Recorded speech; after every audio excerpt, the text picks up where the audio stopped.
Hi, this is Nancy Yearout, and welcome to my show, High Road to Humanity. In every episode, I tell you powerful true stories filled with great wisdom that you can use in your own life as you strive for a higher road to travel. My featured guests will have their own unique stories to tell that enlighten your mind and your soul. So kick back, relax, and learn the secret to success when you take the high road.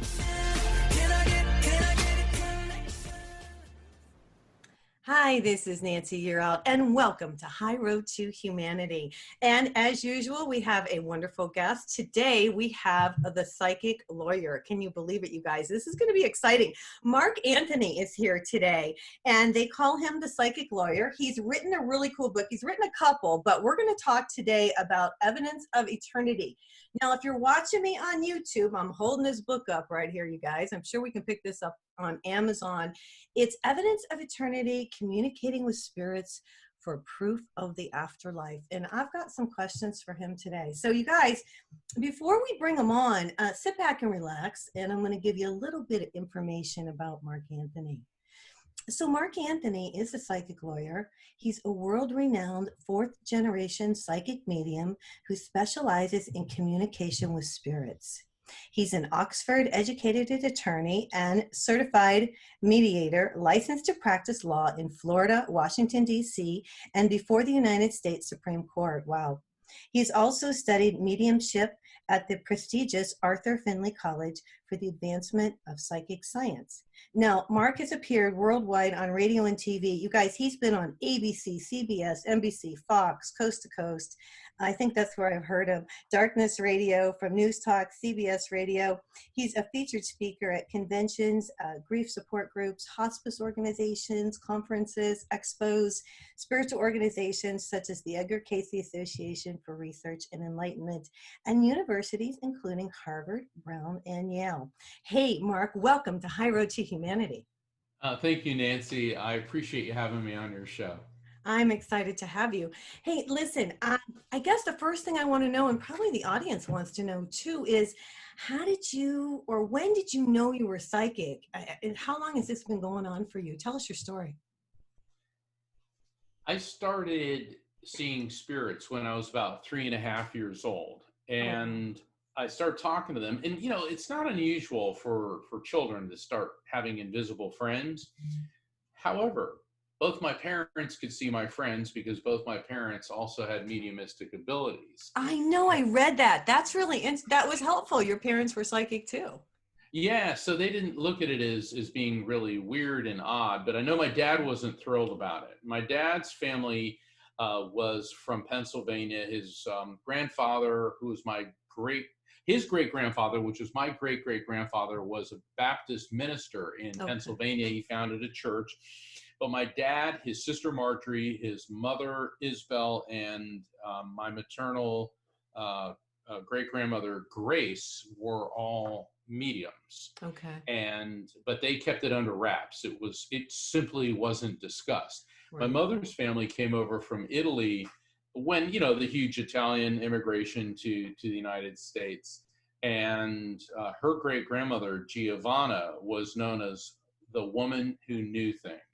I know. I want to interrupt you there. Would you mind telling a little bit about her and the story of her coming, or her husband coming to America? Oh, yeah. Giovanna is really fascinating. In fact, PBS did a special, The Italian Americans, a couple years ago. Really? And it was a 2-night special, a couple hours each night. And they actually did an entire segment on Giovanna. And they referenced her psychic abilities. And what had happened was, where my family comes from in Italy, you know, everyone says looks like a boot. Well, we're from the tip of the toe of the boot, the town known as Sheila. And Sheila is a very ancient tradition. It's even mentioned in the Odyssey. And it was supposed to be sea monsters would devour ships and things. What it is, it's the closest point on the Straits of Messina between mainland Italy and Sicily. So it's very turbulent there. And basically around 1900, it was so impoverished, people were starving, and Giovanna had been she married this dashing young engineer, Nunzio. I believe he went to a university in Naples, and he was a civil engineer. actually a mechanical engineer.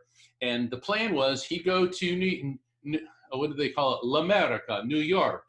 And Okay. he'd start he would get set up there, and then Giovanna could come over. And one night Giovanna was hysterical, and she snapped awake screaming, and her father and her mother, and it was a big Italian family, they all came in. What was going on? She goes, Nunzio, I saw him. I know he's dead. At the same time, in Brooklyn, Nunzio had been working for, I believe it was Union Gas. Okay. And the Italians were considered expendable. And they sent the Italian workers underneath this giant boiler. And the foundations collapsed, and it crushed to death Nunzio and about half a dozen other young men.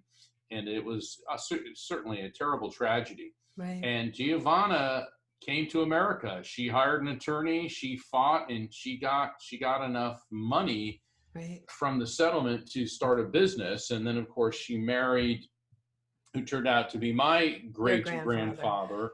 Right. And they started an ice cream and lemon ice business in New York City. Hey, I want to stop you a second. One thing that really caught me in the book is she was in Italy, and she felt his spirit. She knew he had passed. I thought that was, she was quite the medium. I wanted to bring that up. Yeah, she really was. Sorry, I didn't mean to gloss over. I'm so used to that was like, wow, she felt him. She knew he was dead because she felt his spirit in the room. That really floored me. She did, and she was absolutely correct. And the thing about it is everybody in the village knew that, Giovanna kind of knew things. Yeah. And so over the years in New York City, in North Jersey, and she was regarded with the respect that normally a mother superior of a convent would have. Right. And when young nuns would come over to America, she'd house them and help them adjust. And so she had all these incredible abilities. I mean, we could do an entire show on her, what had happened to her. But there's one funny story that is in my book, Never Letting Go, about Giovanna. And her husband, Roberto, he was a workaholic. They had the lemon ice factory, and next to the lemon ice factory was this house. It was about, I think it was 3 stories, and everybody lived there. And that's where my mom was born. Okay. So, and Giovanna, I think, had like 9 children. Wow. So it was a big family. But when she married Roberto, he had 4 children. Then they had 5 together. And, so they had 9 kids. Okay. Also, they had 9 kids, and of course, there's huge dinners every night and all of this. And Roberto was the workaholic. Okay. And apparently they're lemon ice, and the family was always saying, "We brought the lemon ice to the family," I love it. To America, to New York. I love that. Whether we did, and but it was certainly a real big deal. Wow. And finally, Roberto died. I think he died of a heart attack. Oh gosh. And so one night, and this was when my mother Jeannie, so there's Giovanna, and then she had all these kids, and one of them was Angela. They called her Angelina. Mm-hmm. She was my maternal grandmother, and she had 3 kids, my mother being the middle child, Jeannie. And Jeannie and Giovanna were really tight because my mom had these abilities as well. Okay. So one night, they're living in this house, and it is on Lafayette Street in Newark, New Jersey. They called it Down Neck. I don't know why they call it Down Neck, but it's known as the Ironbound section of Newark.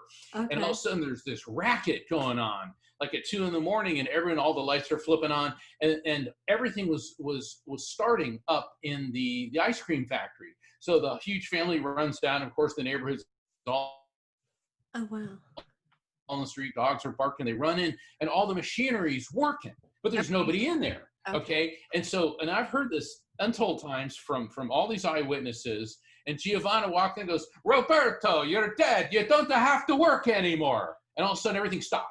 And everybody in the Italian neighborhood is in there looking, and Italians are, we're a rather boisterous, not a peep out of them. They all ran out, except my mom, and she and Giovanna looked at each other and burst out laughing because he was in there. I love it. Oh my God, he hadn't passed on. And that's so how funny. Well, and that must have been easier for you to have family like that, so that when you saw these things, because have you always seen people who have passed that are still here? Have you always seen souls?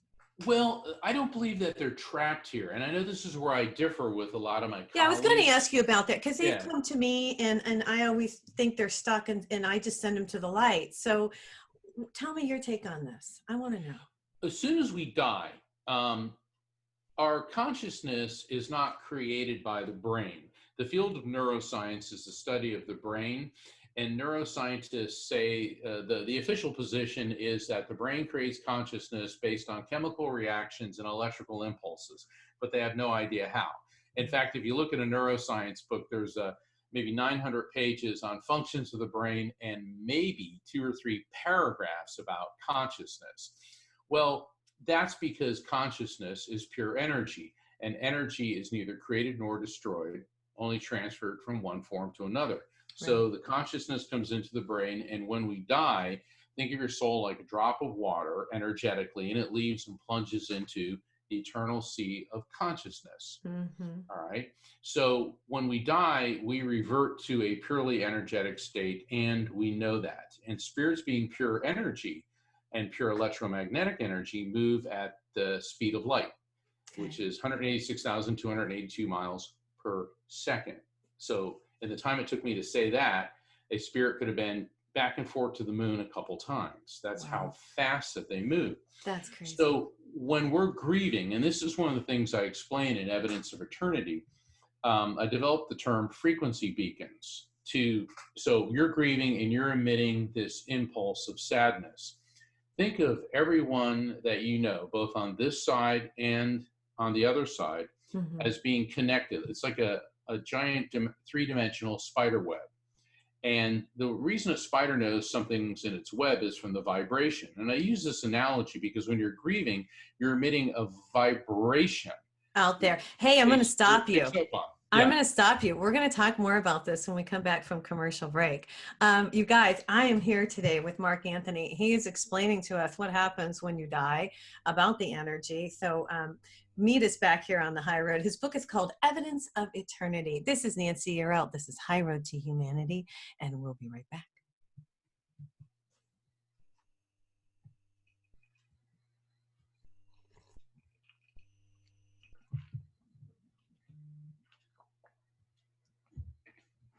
Hi, this is Nancy Yearelt. This is High Road to Humanity. Hey, I'm here today with Mark Anthony, and he's a psychic lawyer, and we're talking about heaven, and we're talking about what happens when you die. And Mark, you were telling us that when we die, or we're talking about when we're thinking of a loved one, and that energy goes up there. It's like a spider web. Continue on, please. Okay, so I use the analogy that everyone and everything is energy. Well, first off, everyone and everything is energy. And I could go into the lengthy quantum physics explanation, but let's get to the good stuff. Right. So think of everyone that you know, both on this side of in the material world and our loved ones in spirit, as being connected through a 3-dimensional spider web. And that it's vibration that alerts a spider as to what's in the web. Well, let's take the spider out of it. So you're grieving very heavily for a loved one, Right. and that is energy, and that vibration moves along that tether, and a spirit picks up on it, and it will draw him or her to you. That's why Okay. you may feel that they're around you. That's Okay. also why people tend to think that, oh, I'm holding them back. You're not. You Okay. can't contain or hold back energy. Conversely, a spirit can send a vibrational frequency beacon to you. For example, so you're driving in a car and all of a sudden you turn on the radio and there's that song. Right. It happens to all of us. It does. Or Yeah. suddenly you smell a familiar scent Right. that, and there's no source for it. Right. Or you feel that you catch a glimpse of a loved one out of the corner of your eye. Right. These are not random occurrences. These are frequency beacons. So energy is zipping back and forth between the material world and the other side. And it works 2 ways. So we're not holding them back, but because they're able to move so quickly, they essentially quantum leap from the other side dimension to ours. Okay. and then they can pop in and out. So, Okay. so I don't want people who are grieving to think that because you're in such a profound state of grief that you're somehow harming or holding Or back anything like spirit. that. Yeah. Now, when you Yeah, meditate, because when I meditate, I get my dad, because my dad passed not that long ago, and I'm I get sorry. my sister. No, that's okay. But I mean, I get. So, do you suggest? Because I always tell people, if you meditate, then you connect better with your loved ones. Do you recommend that as well? Absolutely. Meditation and prayer are the Right. foundations, the building blocks of all forms of spiritual and psychic development. Right. And sometimes, meditation, a lot of big corporations now are recommending or requiring employees, especially their vice presidents, to meditate because it makes them more productive. The way Mm-hmm. I like to describe meditation is think of your consciousness as a whiteboard. And from the second you wake up to the second you go to bed, each thought, emotion, impulse, you're writing something on that board. So by the end of the day, it's a mess. Mm-hmm. And with meditation, you erase the whiteboard and you're able to focus on one thing. And Okay. maybe that one thing would be I want to communicate with my loved ones. Now, not everyone is a medium, but everyone is capable of having a mediumistic experience. Right. We all are, And are intuitive. We all have that gut feeling. correct. And we all Mm-hmm. have the same basic physiology, which Mm-hmm. creates that. I mean, that being said, we all have the same basic physiology and muscles, but that doesn't mean I'm suddenly going to become Michael Phelps and an Olympic swimmer. Okay. We all have the ability maybe to play a guitar, but that doesn't mean we're going to, turn into some rock and roll lead guitarist or classical virtuoso. We're just simply all good at different things. Right.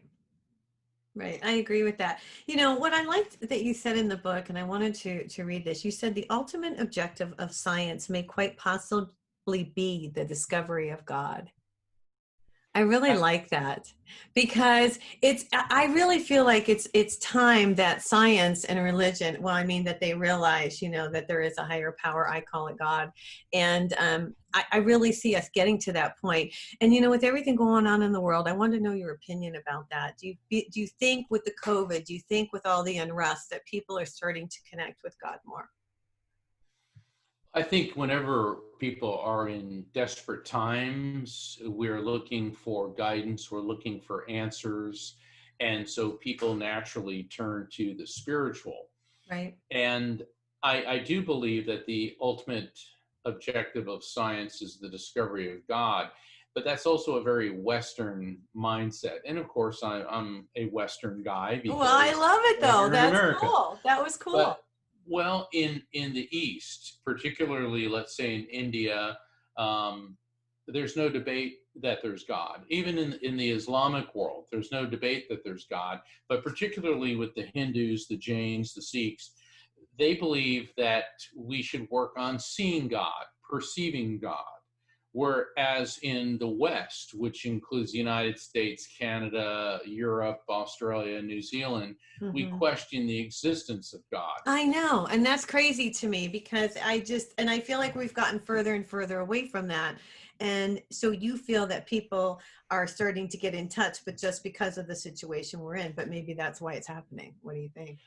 See, I think the COVID crisis is a karmic shockwave on a global level Okay. because it has given us an opportunity, which unfortunately the ego driven personalities and positions of power, in other words, world leaders, Hmm. are losing. Because for a limited period of time, back in March and April of 2020, when people worldwide seemed to be in lockdown, all of our scientists appeared to be working on a common goal. And while they were doing that and people weren't working, the skies began to clear. People in Mumbai, India could now see the skyline because the smog dissipating. Right. People in Beijing were also able to see the sky. Dolphins were sighted in the canals of Venice. They don't go there because it's so polluted. And all of a sudden, the world became cleaner. Animals began going into areas in state parks and areas that are usually frequented by humans. Right. And then all of a sudden, we have to reopen. Money, money, money, greed, greed, greed, and all that ended, at least in the United States and Brazil. And now we've degenerated back into the materialistic egocentric way of doing things, Right. where we were given an opportunity that if all of our scientists worked together, we could solve not only COVID, but other diseases. We could solve food production issues. If we put our brain trust together, we can basically develop clean fuels or a way to use fossil fuels in a cleaner manner. Right. So we were given an opportunity. I hope it's not entirely lost, Okay. because I'm a firm believer, Nancy, that nothing is a coincidence. Oh, Everything absolutely. happens for a reason. Right, right, right. Well, and I just feel like it is making people stay at home and think and go within and find out what's really important in life. Because the material things are not what's important in life. And I feel like this gave people an opportunity to think about that. And to go within, because that's what we all have to do, is to go within and heal ourselves and find our own power, I guess, within ourselves. I agree. The other thing I noticed when everybody was in quarantine, uh, I'd go for walks. I like to walk. I'm a walker. I love to walk. I love to hike. That's what I do for enjoyment. Okay. And I was seeing families, parents with their young children walking together, taking bike rides. I was seeing families and couples, people interacting in a way that I have never seen that happen. And Mhm. it kind of reminds me of when my parents talked about, back in the in their childhood, before there was all these electronic distractions, how dinner was a discussion Right, among the family. right. And so, yes, this is a horrible thing. It is needs to be taken seriously. We need to be listening to the scientists, but it also gave us a glimpse of what could be. Right, right. Hey, listen, I want to touch on reincarnation here for a few minutes. A lot of people don't believe in reincarnation. You spend some time on it in the book. I liked how you talk about in India, and I was looking for the lady's name. I'm sure you can tell me. Shanti Devi. Yeah, Shanti Devi. Wow, she was 4 years old and she remembered her past life. That's Yes. crazy. So she told her parents that she had lived before, who she was, and took everybody to her old house. Yes?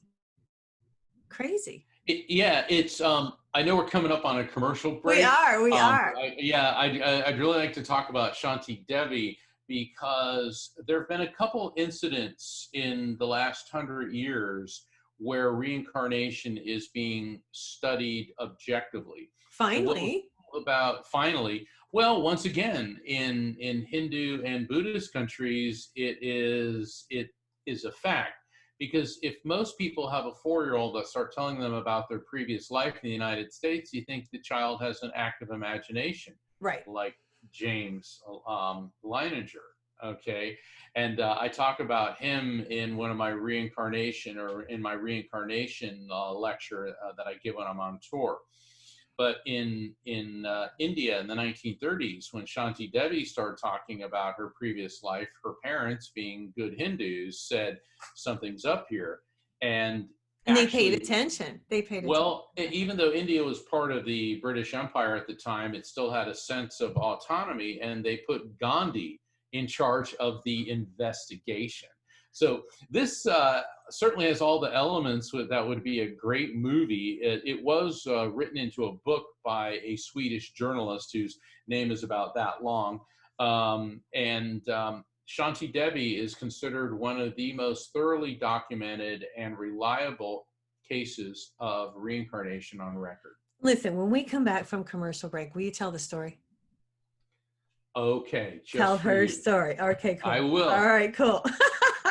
All right, you guys, this is Nancy Yearout. This is High Road to Humanity. I'm here today with Mark Anthony. He's the psychic lawyer. We're going to talk about that too. I'm going to ask him about his psychic ability and his cases when we come back too. His book is called Evidence of Eternity. What's your website, Mark?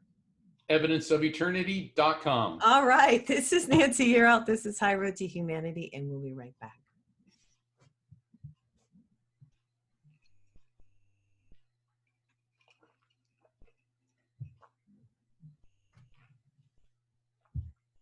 Hi, this is Nancy Yearout. This is High Road to Humanity. I'm here today with Mark Anthony. We are talking about reincarnation. And Mark, you're going to tell us a story. Tell us this story about this lady in India and how she was 4 years old and she remembered her past life. And they documented this. So this is really important stuff. They did. This little girl, her name was Shanti Devi, she started having memories of a past life when she was around 4 years old, and it got more and more intense. And the Indian government at the time was so interested in this, they actually put Mohandas Gandhi, aka the Mahatma Gandhi, in charge of the investigation. And she kept saying, I want to see my husband and my son. And she kept talking about the name of the city that she lived in, which was, I think, about 60 miles away, which back in the 1930s was a big deal. So what happened was the Indian investigators, they were on a train, they took her to the town, and when she got off the train, nobody told her where to go. And they followed her. So she went down all these streets and she walked up to this house and she said, that's my house, but it used to be painted a different color. And she started explaining this and this and this. And of course, there was a crowd of people standing there. And there was a man standing in the doorway and he said, well, I live here. And she looked at him and she goes, no, you don't. And she looked through the crowd and pointed at this one man and goes, he's my husband. Yeah. Well, the guy in the doorway was an actor that they hired, and he had all these lines to say, to kind of try to mislead her. And she points to this guy, and he's the one that actually lived in the house. And he said, well, yeah, my wife died about, 8 or 9 years ago. Right. And she started saying, well, when we had sex, it was really painful because I had arthritis in my hip. Yeah. And your sister had an affair with this and your uncle. And she started talking about all these really intimate details about the family, things about the son. I mean, the amount of information and stuff she wouldn't have known, right? Could not possibly have known. Yeah. And so they set up a number of protocols and foils, if you will, and she overcame all of them.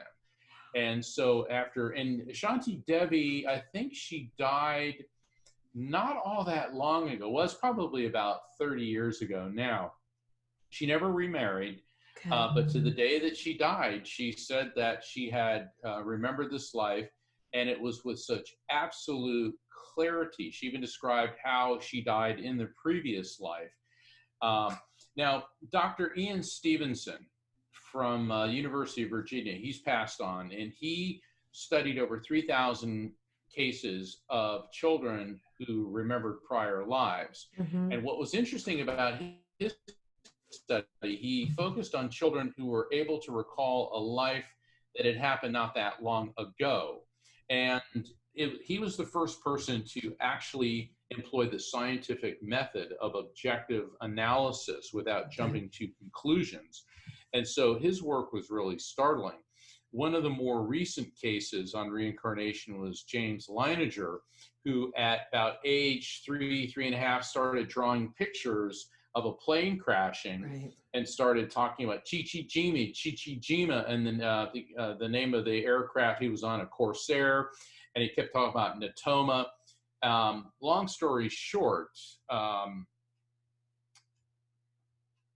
the Natoma Bay was an aircraft carrier involved in the Battle of Iwo Jima, and there was a 22-year-old pilot who was shot down over Chichijima, which is part of Iwo Jima. Right. Also, he kept talking about his friends. It was, oh gosh, I'm trying to remember their three names. And he had three like G.I. Joe dolls that he named these guys. Oh, wow. Yeah, and the thing is, there were pilots with those first names that flew with this pilot that got crashed. And then he kept talking about his best friend, and they took this kid to a reunion of Natoma Bay survivors. I think I've seen this, yes. Yeah, and he knew the people. He knew the people. Yeah. He even knew girls that he met his best friend, who was now like in his late 70s, early, I guess he was in his 80s. And he started talking about girls they used to date. And this guy's like, how could this little kid know these things? I know, but Mark, I have a question for you about this. Yeah. Now, is this why, okay, because I was thinking about this when you were talking about the lady from India. Is it that we're not supposed to remember our past life because it would mess up our current life? Is that kind of what the deal is? And I was going to ask you also if you know how long, is it about 100 years between times we come down here, or is there any set times that we? Well, with James Leininger, it was, I guess, 1945 to the late 1990s. Okay. With Shanti Devi, it was like 4 years. So Yeah. apparently, it doesn't matter I know. That's what really the time crazy. frame is, Okay. and there's more than one incarnation. The Hindus have been studying this for 5,000 years. The Buddhists Hmm. also believe in reincarnation. Hmm. And the thought is, once again, that we're pure energy. And when our consciousness, our eternal soul, the energy, separates from the body, goes to the collective consciousness, but that it can reattach to another host, meaning a fetus. And your question is, are we not supposed to remember this? Well, that certainly is the debate. It Yeah. appears that it would interfere with our timeline and things like that. And then, of course, the skeptics, are always negative about everything, say that, well, why don't we all remember it? I don't know. Yeah. I don't know. I have insights. I don't know if anyone has all the answers. The Hindus say because you're supposed to start with a fresh slate, but they Hmm. also say that you have to even out things between what Well, you did yeah, in the like prior life and karma. now. Like Karma. karma. Yeah, and I wanted to talk to you about karma real quick here too, because I've heard different things on karma. I've heard recently somebody said to me, there is no more karma, that's done and over with. Yeah, thank you. Okay, talk to me about karma. What's your take on it? I mean, It, it, for every action there's a reaction, right? I don't know. That's well, that's a misconception of what okay. karma is, because Okay. that is based on the laws of physics. For every action, there's an equal and opposite reaction. Okay. So if that were the case, every time you did something good, immediately something bad would happen to you. Because for every action, there's an equal and opposite reaction is an immediate thing.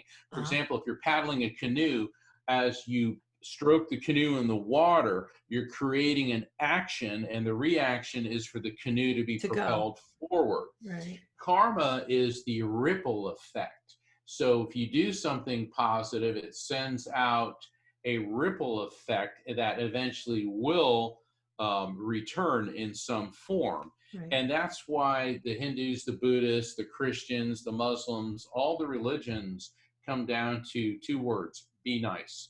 Yeah, I mean, right. if you look at it, all of the religions address karma in some form or another. In Right. Christianity, in the book of Galatians, Right. God shall not be mocked. Whatever a man shall sow, he shall reap. Hmm. So if you sow negativity, you'll reap it. That's why I tell people, sow positivity, reap positivity. Let's send out positive ripples. So we Let's get send that out back. positive intentions. And that's what all the religions are about. And let's Right. face it, I'm glad it's not for every action. There's an equal and opposite reaction. Because think about it, if you help an old lady across the street, then all of a sudden you get run over by a truck. Right, that And wouldn't work so yeah, well. we don't want that. Okay, all right. Hey, now I have another. I want to talk to you. We only have an hour, you know.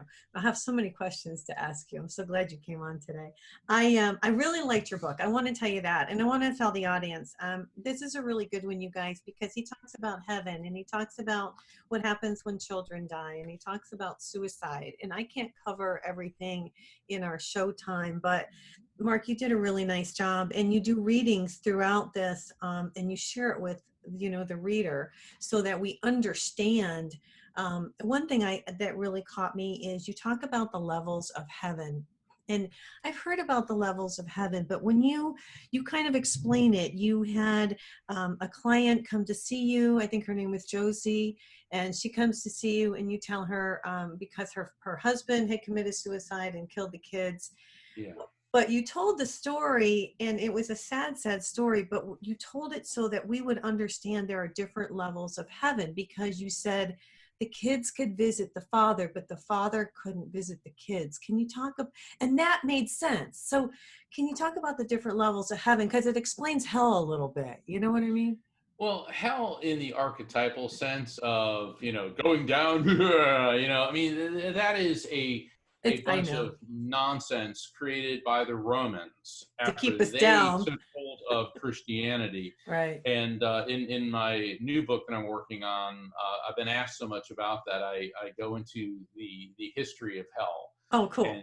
where it comes from. But think about what Albert Einstein said. There is no matter, there's just energy which vibrates at different frequencies so as to be perceptible to the senses. Think about tuning into a radio station. You have many different frequencies, some on a lower band, some on a higher band. Okay. And the other side appears to be the same way.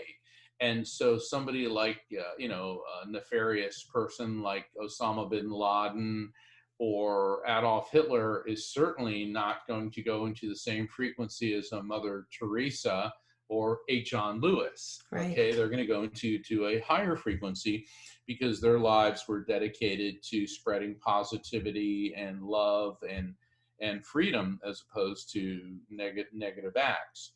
And so I've received this so many times in readings, but that particular session, and for the listeners, I do readings, and phone readings are just as accurate as in-person readings because spirits, being pure energy, move at the same speed as the phone call, which is the speed of light. And you can find out about all that on my website, evidenceofeternity.com. Okay. But what had happened in that story, it was so very sad because this woman, she's a grief counselor. That's her job. And her husband was at home with the children. He had some emotional depression issues. They just started him on a new medication. She said, okay, I'm going to go get some fast food. So she went to go pick up some burgers. And when she came back, she was horrified. Apparently, her husband had a really horrific reaction. It sent him into a psychotic episode. He took a gun, shot both of his children to death. They could tell the little girl was running away because he shot her in the back of the head. Then when he realized what he did, he took the gun to his own head. And so she comes home and here this is. Right. So when the connection came through, the children came in, then the father came in, and the full reading's very, very impactful. So people should read about it in Evidence of Eternity. But she said at the end of it, she goes, "I'm angry. He gets to see them, but I don't." And her kids came back in and said, "We can see Dad when we want, but he can't come to our level." So And I was, yeah. that's So how you basically, knew. Yeah. that's how I knew. And Yeah. I've seen this happen. And it's funny because there's other people that I've Hey, talked listen, we to. got to go to commercial break. We got to talk Okay. more about this when we come back. Hey, you guys, it's going way too quick today. I'm here today with Mark Anthony, the psychic lawyer. His book is called Evidence of Eternity. This is High Road to Humanity. This is Nancy. You're out. We'll be right back.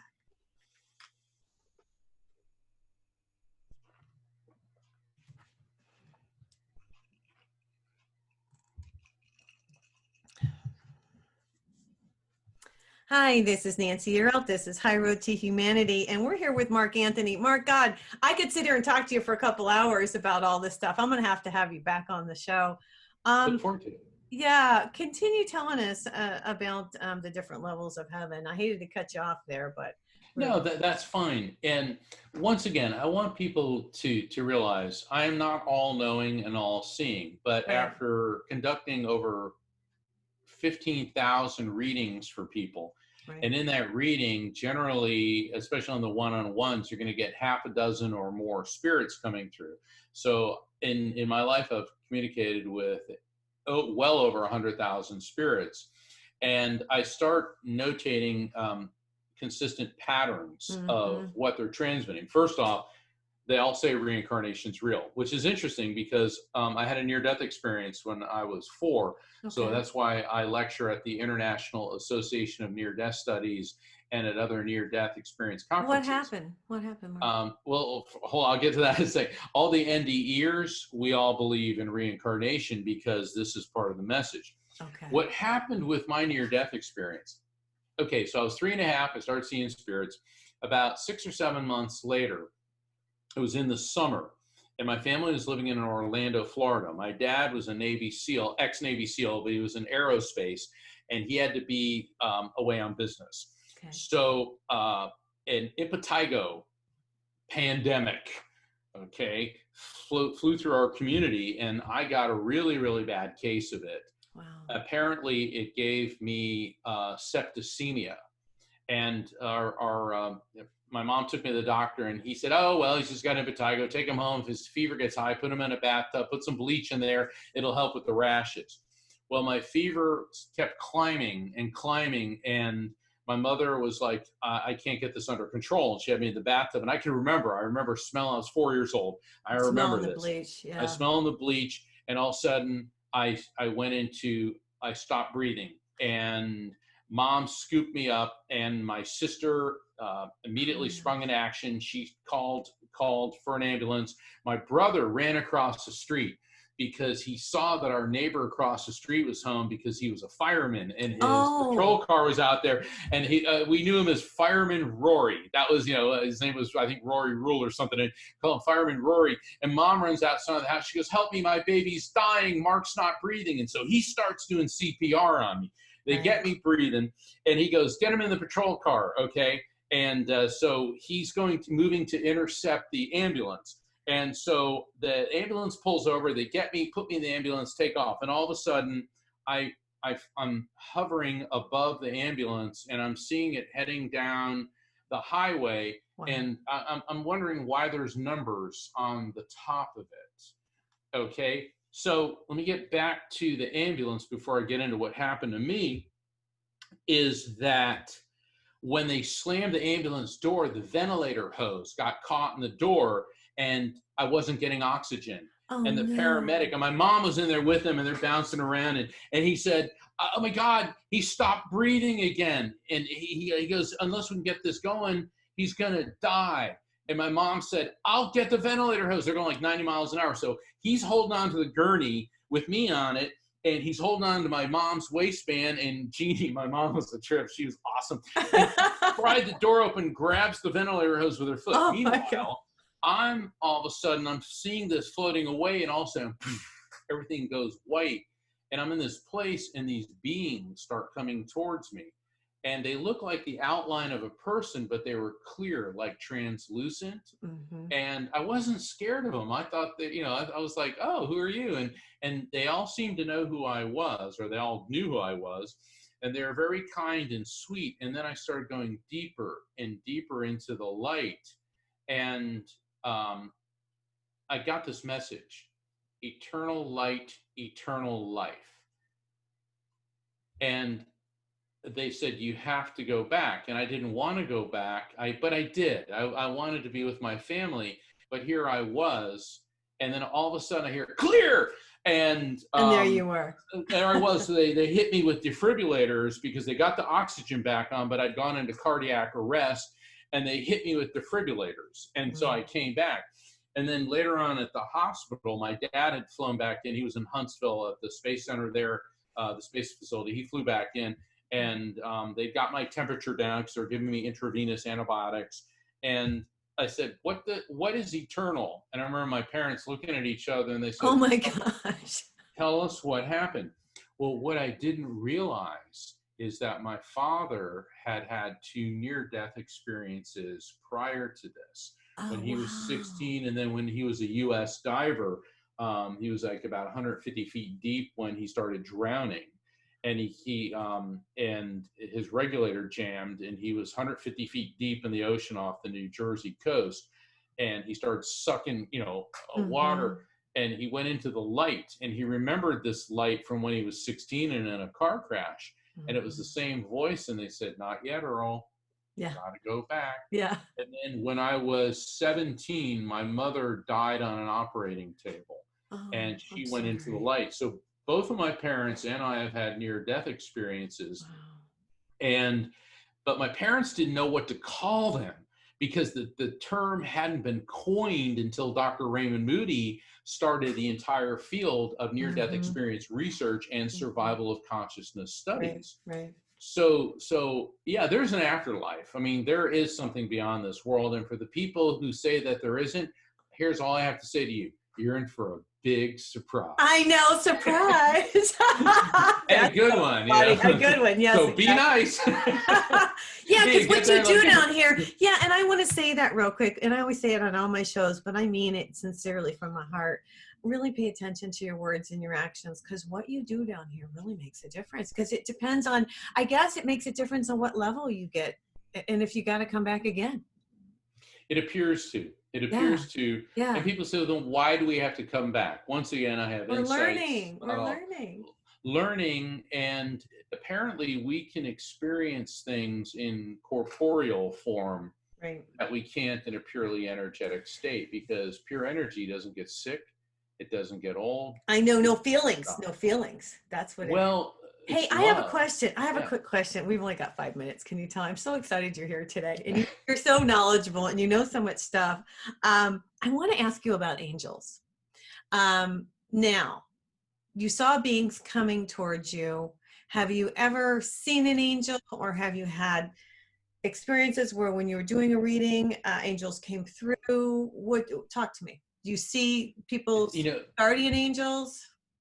Thank you for asking that, Nancy, because I believe those beings were angels. Okay. And here's why.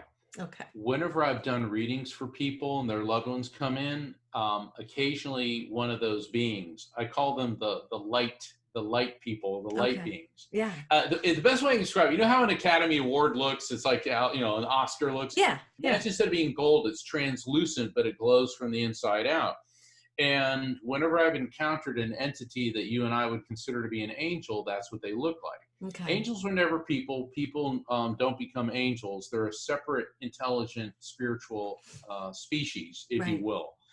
And it's really amazing. And over the centuries, people have depicted them as, with wings and all these different. I think it's because the way the humanoid form and the way they glow, it seems like the light projections that come out make it look like they have wings. Is that what it is? Right. And so people have been seeing these entities for thousands of years, and artists have been depicting them in a way that we could understand them. Because, realistically, why would an angel need wings? This is a purely energetic being capable of moving at the speed of light, but the white wings and the gold wings or what have you may be an artist's interpretation of light emanating from this entity. Okay. Now, when you do a reading for somebody, can you see like their, guardian angels around them, or do you pick that up, or do you pick up their spirit guides? I'm sure you do. Yes.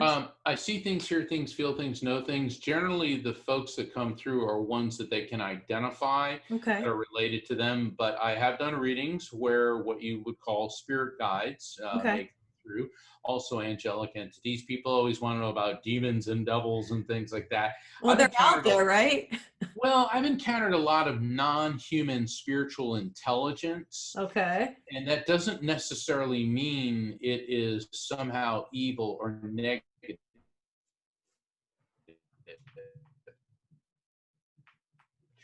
And they appear to be spiritual beings more aligned maybe with animals or plants or the earth itself.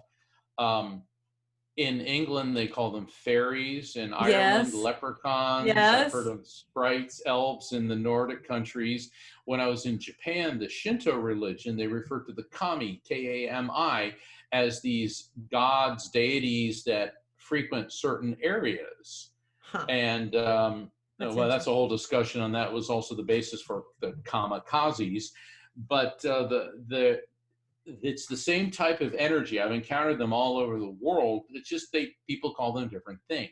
Right, I'm with you. And I know that this sounds like really out there, but the idea that we are the only intelligent species, right, not just in the universe, but in the multiverses, is both naive and arrogant. I agree. Hey, listen, we're coming to the end of the show. I want to know what kind of a message maybe you have for humanity right now with everything going on in the world. What's a message you can leave us with, Mark? That God exists, the afterlife exists, our soul is an immortal living spirit, that we can communicate with those souls, and we will be reunited with our loved ones in the light when it is our appointed time to leave the material world. Wow, that's wonderful. Mark, give your information. If somebody would like a reading, how do they get in touch with you?